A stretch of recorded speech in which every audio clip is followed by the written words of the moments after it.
In this week's video, we'll step inside a very ordinary Belfast council house, a home that looks like thousands of others built after the Second World War. Yet one small bedroom here would eventually connect this quiet street to global fame. Hello and a warm welcome to Through Lucy's Lens weekly videos where I go somewhere interesting and hopefully you'll find them interesting too. My name is Lucy and I'm a social historian. I'm interested in the history of real people. I'll be your guide today on this house tour. Today's visit brings me back to Belfast, to a quiet residential street that looks at first glance like countless others built in post-war Belfast. This is a Belfast Corporation council house, practical, modest and familiar to so many people who grew up in working class neighbourhoods during the mid-20th century.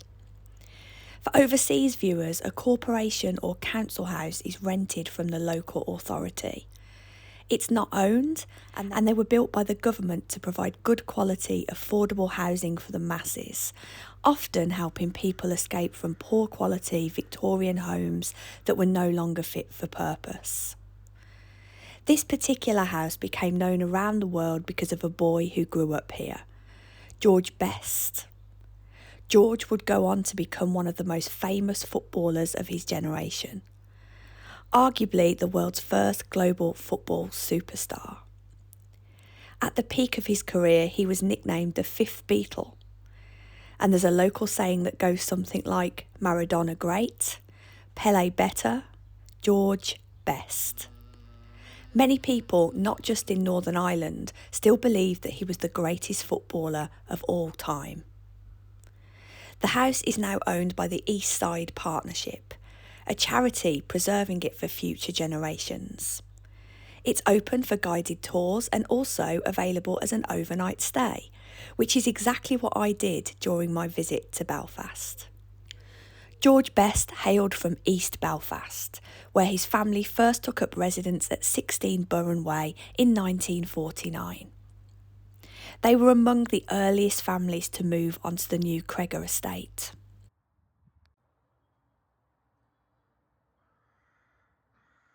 The Best family remained here until George's father Dickie passed away in 2008, 3 years after George himself in 2005. George Best spent his childhood kicking a football around Burren Way and the nearby playing fields, before leaving to play for Manchester United as a teenager. The house you see today has been restored with input from the Best family to reflect how it looked around 1961. George signed amateur forms with Manchester United in August 1961 at just age 15, after he was spotted by a scout, Bob Bishop. George was famously homesick and he returned to Belfast briefly the very next day before being persuaded back to Manchester. He signed his first professional contract on his 17th birthday, the 22nd of May 1963. And he made his first team debut on the 14th of September 1963 against West Bromwich Albion. I should say from the start though that I didn't come here for the football. I came here because I'm interested in the house, the family and the ordinary beginnings behind an extraordinary public life. Any opportunity, as you know, to stay in a time capsule excites me, and I'm really looking forward to sharing this place with you.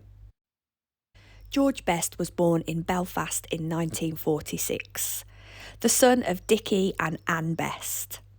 His father worked at the Harland and Wolff shipyard, part of the industrial backbone of the city at the time, while his mother worked at Gallagher's cigarette factory and cared for the home and family. Like many post-war families, they lived in these council-built houses that were designed to provide stability after years of hardship. The Bests moved here in 1949 when George was still a young child. As you approach the house, there's something immediately recognisable about it. It has that feeling that many of us associate with estates like this. It's not grand or showy, but lived in and personal.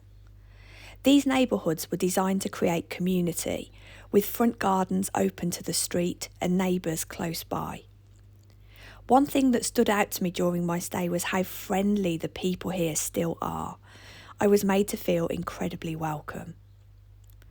Even today, visitors come to quietly take photographs from the pavement. Standing outside made me think about what it must have been like for George Beth's parents, living in a house that gradually became a place of pilgrimage while still remaining their private home. Anne Best died here in 1978, aged just 55, after a period of ill health, a loss that deeply affected the family. And the audio guide explains that both she and George were later laid out in the living room, a reminder that despite the fame, this was always first and foremost a family home. Stepping into the living room, what struck me first was how ordinary it felt, and I mean that as a compliment. The light and proportions took me straight back to my own grandparents' home. Corporation houses like this were designed around respectability, and the front room was often kept tidy for visitors, used in the evenings when families gathered together. The Best family described that there were no airs and graces in the house, no room saved for Best, and originally this room was partitioned in two, with the dining room connected to the back where the family enjoyed their Christmas meals. The Best family described this room as the hub of the house. In Belfast, homes during the 1950s and early 1960s, the wireless and later the television became central to family life. Neighbours would call in, birthdays were marked, and everyday routines unfolded here. The small horse ornament on the fireplace has been part of this room since George's childhood, and still sits watching over the space. The curtains in this room were often drawn at the height of George's fame to try and keep the intrusive eye of the press reporters away. This room also holds copies of George's school reports and letters home. He did really well at primary school, but struggled once he passed the entrance exam to the grammar school, particularly as he was separated from his friends and football. Things improved when he moved back to a secondary modern school, and by all accounts he was intelligent and curious, though of course PE was where he truly excelled, and also he seemed very good at geometry. George returned to this house frequently, even at the height of his fame. Friends and journalists often noted that Burren Way remained a place where he could briefly stop and step back into normality. A son returning home rather than a celebrity performing.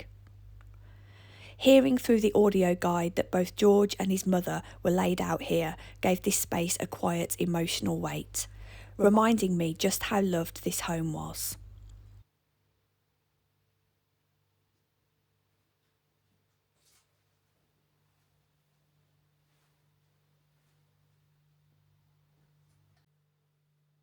Moving into the kitchen, the practical nature of post-war housing becomes clear. Kitchens like this were efficient working spaces central to family life. Estates built in the late 1940s aimed to improve living standards by providing indoor plumbing, gardens, and a sense of stability. George's mother Anne was well known for keeping a neat and welcoming home, and visitors often described the house as warm and orderly. She was also a gifted athlete who'd played hockey for Queen's Park Ladies and was described as a dedicated homemaker who often made clothes for her children. Kitchens like this were places of conversation as much as cooking, neighbours dropping in and news shared over a cup of tea. One lovely detail I learned was George's preference for toast made only on one side and smothered in butter. Apparently he was too shy to ask for it to be made this way when he first moved to Manchester, so it became something he looked forward to whenever he came home.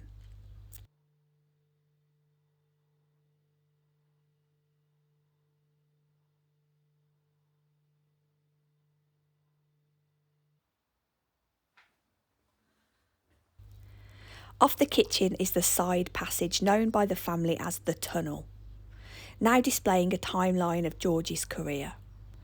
Originally, it was used for storing bikes and muddy boots, and the family remember football kits hanging here after matches. George would be hosed down at the entrance after playing, and it's a lovely thought as he later walked down the tunnels at Old Trafford, he may have remembered this very space.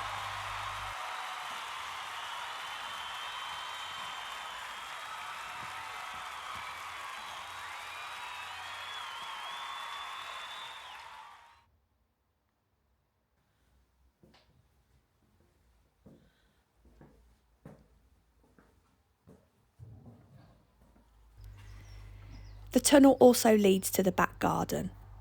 George's father, Dickie, was a keen gardener, growing flowers along one side, and these original concrete washing line posts remain. Anne often washed the football kits for the local Cregger Boys Club, long before George's career took off, and I wonder how many kits have flown in the wind in this very back garden.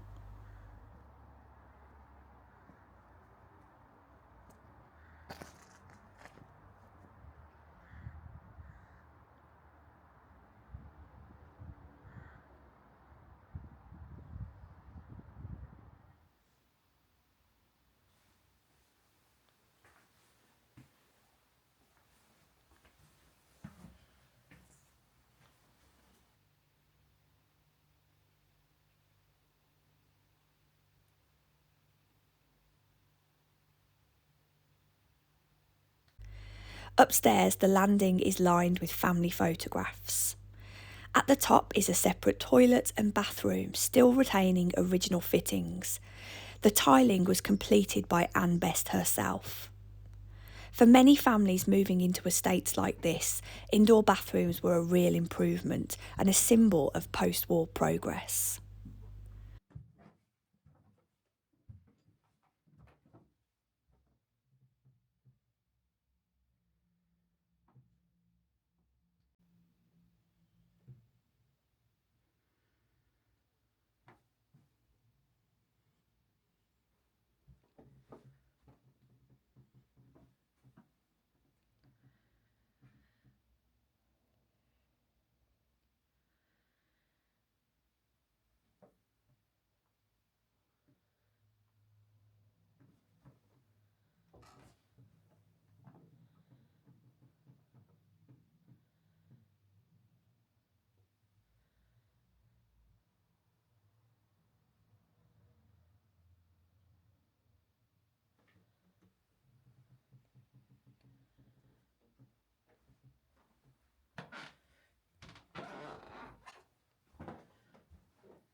George's bedroom sits at the back of the house, away from the attention of passers-by.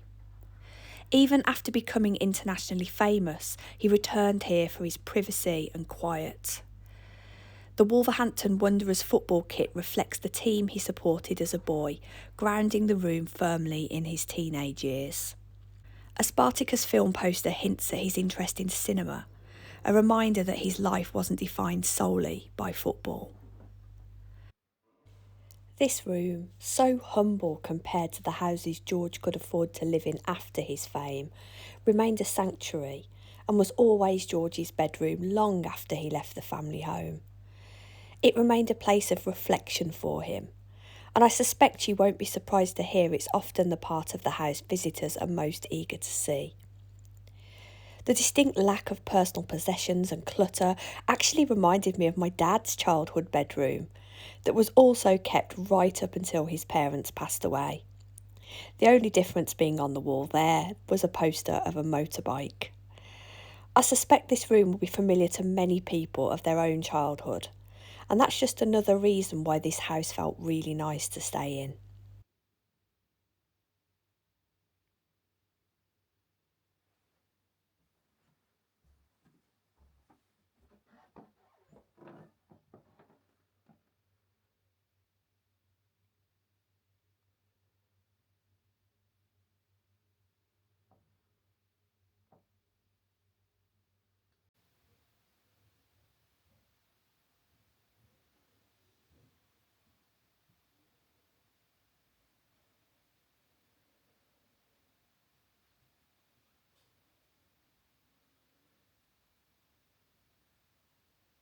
The largest bedroom at the front of the house belonged to Dickie and Anne Best, and it holds family photographs including images of George's grandparents, reinforcing how rooted this house was in wider family connections rather than just fame alone.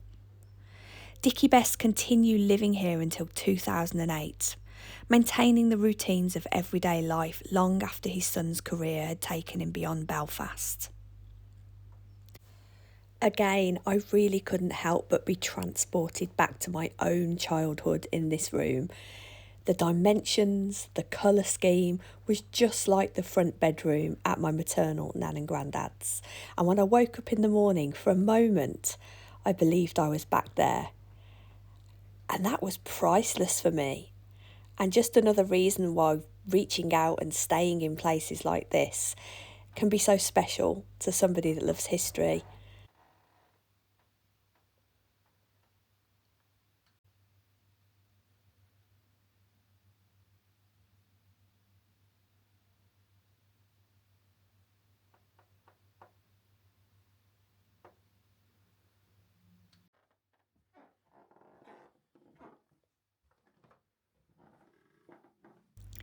The third bedroom, affectionately called the migraine room by our hosts, captures a very groovy but familiar decorative style, and is again filled with family photographs showing George in different stages of his life within this very house. Staying in this house felt really special. You know I'm always honest with you, and yes, some details might not be perfectly period correct. But what stays with me is the atmosphere of love, familiarity and togetherness. Many of us come from homes like this and recognise these spaces immediately. They remind me that extraordinary lives often begin in very ordinary places. I visited with my mum, and the similarities to her own childhood home sparked so many conversations and memories. Most importantly, this house has been preserved not just for football fans, but as a reminder of a normal family home connected to a remarkable life. Before I left, I kept thinking about how many lives have begun in houses just like this one. Not famous, not extraordinary, just steady and familiar places where routines were built and futures quietly shaped. Staying here didn't feel like stepping into a celebrity history. It felt like stepping into the stories shared by thousands of families across Belfast and beyond. The wallpaper, the small rooms, the gardens and the view from the window all reminds me that history doesn't only happen in grand buildings. Sometimes it starts with an ordinary street with parents doing their best, neighbours watching out for each other and a young person imagining a life beyond what they can see from their bedroom window. That's what I'll remember most about this house. The feeling that it was and still is a place where real life happened. As always, thank you so much for watching until the end. If you're new here, please consider subscribing. I've got over 100 videos now, and your support really helps me continue exploring places like this and sharing social history through real spaces and real lives. You're also appreciated. Until next time, see you later, and thank you.